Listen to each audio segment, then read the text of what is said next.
I mean, I would rather the rope was still intact, so I'm going to be honest. Where's your sense of adventure, Yussef? My sense of adventure? Come on, off the beaten track. My sense of adventure is down there, right at the bottom where it's safe.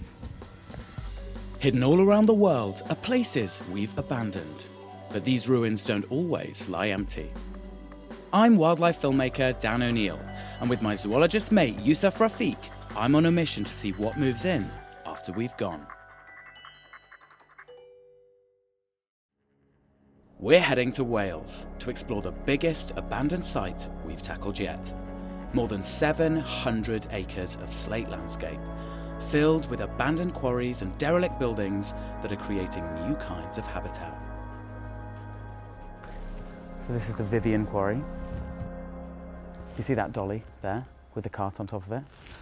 That would have been used to drag materials across the quarry. And it looks like it's not that high off the ground right now, but this water didn't used to be here. This has come in through natural springs and basically runoff, but it's 18 meters deep now. And all the stuff down below is still there. So there's buildings, there's houses, there's machinery, all still left abandoned underneath. Here, you're seeing some trees. And this type of habitat, this slate, is really, really slow to colonize. There's very little nutrients in there. And so trees take a huge amount of time to take hold. But one of the first ones that will do is birch. And you can see one right there. For decades now, nature has been slowly reclaiming this quarry, and what was once a grey, barren wasteland is now showing signs of life. He's in the tree. Okay. Where are you, Mr. Owl? Oh my God, hello, look! Oh my God, there it is, it's a tawny owl. In the middle of the day, in an old abandoned slate quarry. Such a wise and dignified animal. Just like other nocturnal owls, like the barn owl, they have ears on different levels on their head. They're slightly asymmetrical, which allows them to pinpoint exactly where sounds are coming from.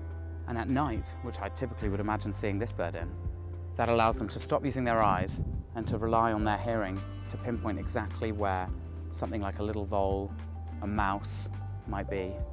They have this slightly curled over feathers that are serrated, and that means that when they're flying through the air, they're completely silent, and it means that they can use that sound still and not make any sound to scare their prey. What a wicked thing to find. And I think, well, this has just given me a lot of hope, because one of the things that I really want to see here is the fastest animal in the world, the peregrine falcon. This place might make for a good wildlife habitat now, but it was a different world not long ago. The slate industry dominated the whole of this area until the 60s, when even the biggest quarries shut their gates, leaving all this behind. Wow. The forest all around me is now a site of special scientific interest. It's what's known as a Celtic rainforest, and it's one of the rarest habitats in the world. Forests like this one are thought to be even more threatened than tropical rainforests. But in these woodlands, you're never more than a step away from the past. Right, so this is the powder house, and first of all we've got the door, which you wouldn't really know was a door because every time they used this building they would brick it back up again. So this is the main part of the building that contained the gunpowder inside here, and then we've got the outer wall here, which just acts as a secondary barrier. But yeah, you can really see how much effort they went into in ensuring that any disaster that did happen would be contained right here. You can see there's some orb weaver spiders. You've actually got two here, got a male and a female. I think they might be having a little bit of sexy time. You can see the female is that chunkier one on the right, bigger abdomen, and the male is really going at it, and I think this is a successful mating. It looks pretty aggressive. Sometimes it can go either way, so sometimes the male will become dinner. He will transfer a sperm web essentially over to her, and they'll do that using those pedipalps at the front of their bodies. The fact that this is happening in the middle of the powder house is pretty weird, but it shows that it's now perfect habitat for so many bits of wildlife. And all these walls make great support systems for their web. But I think we had better leave them to it, let them do their thing.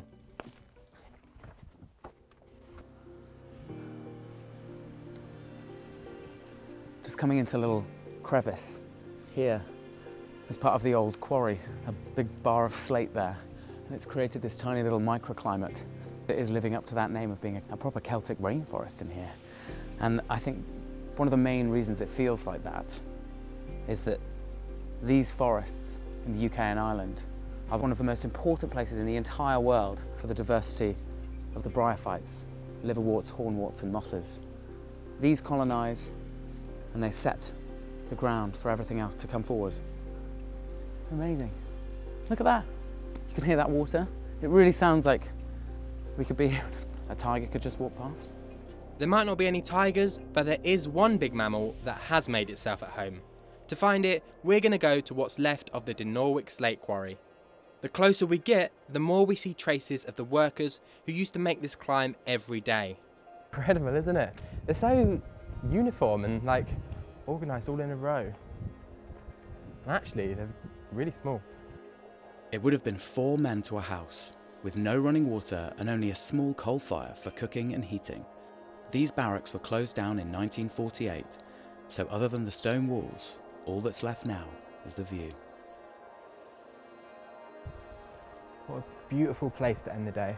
The amount of slate they must have got out of this mountain. Explosions were used and now it's been abandoned, but now we have this explosion of wildlife.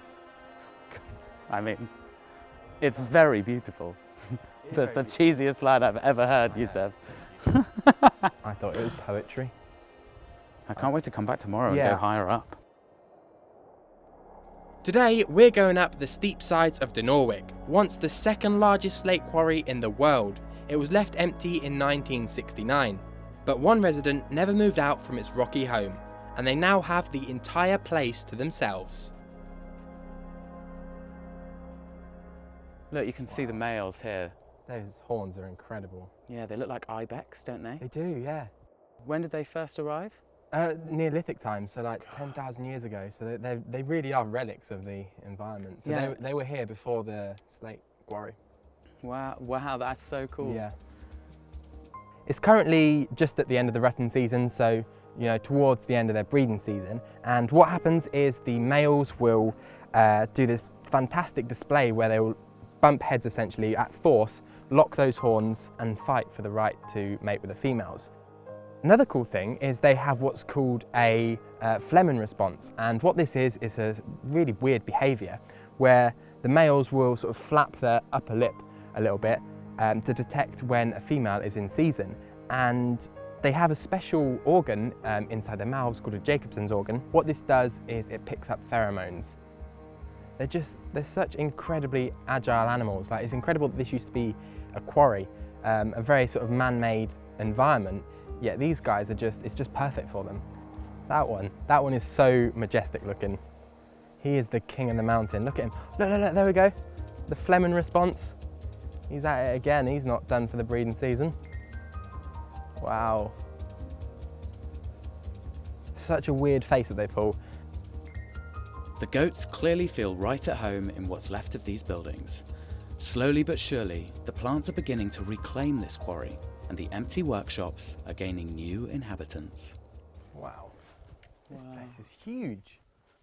That's crazy, isn't it? Incredible. Imagine what it would have looked like with the roof on as well. So this is the old sawmill, Yeah. where they would have cut all of the slate. Yeah, processed all the slate. And then they would ship that out all over the world, literally all over the world, to places like New York. And these bits here are where the columns would have been to support that huge roof. Yeah. So let's just land on the wall. Look at that. Wow. Wait for him. Wait for it to land. Okay. He's in there somewhere. There. Okay, You got it? I don't want to hold him. Where is he? Okay, I got him. Okay. Beautiful. So green tiger beetle, they can fly really well. So these guys, as you can see from these huge mandibles, are ferocious predators. They'll hunt things like caterpillars, spiders, ants, and what they'll do is lay their eggs in sandy burrows, and the larvae will hatch out into those, and then they become ambush predators. And one of the fastest insects in Britain, Yeah. 60 centimetres per second. Beautiful. God, he's been real still right Yeah, now. he calms down on you, doesn't he? Which way are we going? Going up here. Got to get to the top if we're going to find a peregrine, my friend. Oh, okay. The top looks very high up. Yeah. Is there like a cable car? It'll be good for you. Or maybe a helicopter that could come and pick us up? Oh my God. Nothing good was ever easy, Yussef. True. Check this out. You see that up there? You see the Whereabouts? little hut? Oh yeah, yeah. Those are blast shelters. So when they were using the explosives, people would run in there when the sirens went off, when the mountain sort of blew up on the side. And they had like 3 minutes, was it, to get inside the blast shelter? Yeah, it's crazy, isn't it? Hey, Yussef, Yeah. come and check this out. What have you got? Have you found a wall?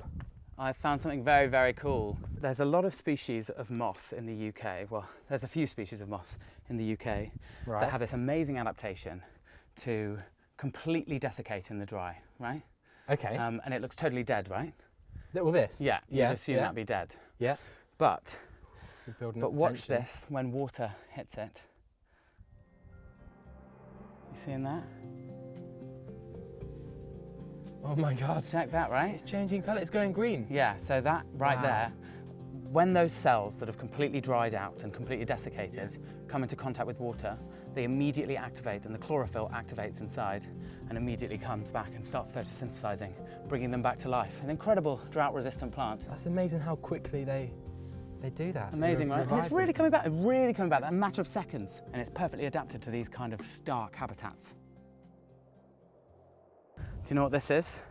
Oh, it looks like a rope. Yeah, this is the metal rope that would have once held all of this on the side and stopped people from falling off. Oh dear, and we've got to go up there. Yeah, how does that make you feel? I mean, I would rather the rope was still intact, I'm going to be honest. Where's your sense of adventure, Yussef? My sense of adventure. Come on, off the beaten track. My sense of adventure is down there, right at the bottom where it's safe.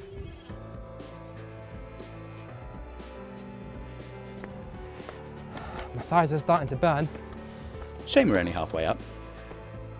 There are about 20 different levels on each side of Dinorwic, and we're heading to one of the highest. Turns out there's a lot of steps, and mountains are quite hard to climb. I'm just going to die right here. How you feeling, mate? Great, yeah. Yeah, I feel really, Ready for round adrenaline. two? The higher we go, the more the habitat changes. We start finding alpine plants, many that are relics of the last ice age. And I'm sinking into the ground. Goodbye. Oh my God. Okay, out we get. There we go. Lovely. Wow. Nice one. I think we're here. This is Australia Plain. Welcome to Australia. This is lovely. I love how they named them, like New York, California, depending Yeah. on how high up they are. So we've gone to the furthest one in Australia. Imagine what this would have looked like before the slate mining. God, we do make a mess of things, don't we? Where are we heading now? We are going to a very special place. So this is, we'll That find sounds very out. ominous. So this building here, we'll find out what they used it for. Oh God, Let that the sounds even suspense worse. build up. I'm not sure I want to find out. This building here, this huge building, is where they would have cut the slate. So this is where they would have done all the sawing. You can see all the machines. And if you actually look beneath our feet here, look, we've got the rail line. Oh wow, so like the slates collected all the way down there, goes all the way down on this train car, all piled up, and they would just grab them and cut them. And it's all the original stuff. You can actually see some of the saws here, the blades. So that's what they would have used to cut the slate.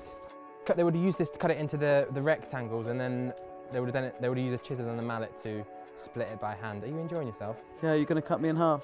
No, I'm not, because you'll probably sue me. But you can imagine what the working conditions would have been like in here. I mean, right now there's no roofs; it's quite open air. You can imagine it would have been very enclosed. The sounds, the noises, the smells, the dust in the air.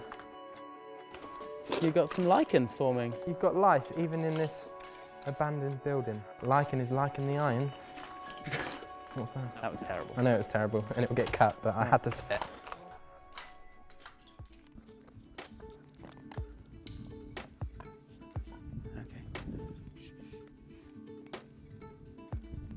If it wasn't on the skyline, there is absolutely no way you would be able to see that. But it's undeniable, that is a peregrine falcon. That's the fastest animal in the world. Peregrine falcon. And their eyesight is absolutely brilliant, at least 8 times as good as ours. Peregrines like to attack from above, so they use the thermals to position themselves on top of their prey. And then they fold their wings back and get this incredibly aerodynamic form before plummeting down, making them the fastest animal in the world, travelling at speeds of more than 300 kilometres per hour. Anything moving that quickly would have huge amounts of air firing straight in, and her nostrils here, if the air was travelling super fast and she had no way to manage it, she would get all that air straight into her lungs and they would explode. But peregrine falcons, like all falcons, have these incredible conical structures called baffles inside their nasal cavities that basically allow that airflow to be limited so that they can travel at that speed. And amazing use of biomimicry. We have used that exact same mechanism and adapted it for our fighter pilots, which also fly in these valleys. So it's pretty cool to see the beginning and the end result of something that we've brought from nature. With such an incredible bird. The sun is starting to set, so we're heading back before it gets too dark to make it down the steps. But we do have one more stop to make before we go, a cabana. Look at this, there's still just things from the past. It's really impactful. Got like a oh my God, look at frying this. pan. That's a boot. A boot. That's someone's actual boot. And old teapots. Yeah, because although this is like historic, it wasn't that long ago in the grand scheme of things. Like there are still people living today that would have worked here, and relatives of those people. It's crazy to think. And you'd think that when these places go into disrepair, disuse, no one uses them anymore, they become kind of obsolete and unimportant. But this has now been turned literally a few weeks ago into a World Heritage Site with the same, you know, standing as the Taj Mahal, the Great Pyramids, because of its value. I think it's deserving. Well, on to the next. On to the next one. What an incredible place. Yeah, amazing place. When you think about all the generations of people who built this place, as well as the number of different habitats it contains, it feels fitting that this is now a UNESCO World Heritage Site. For me, it's a recognition that abandoned places like this matter to wildlife, but also to us.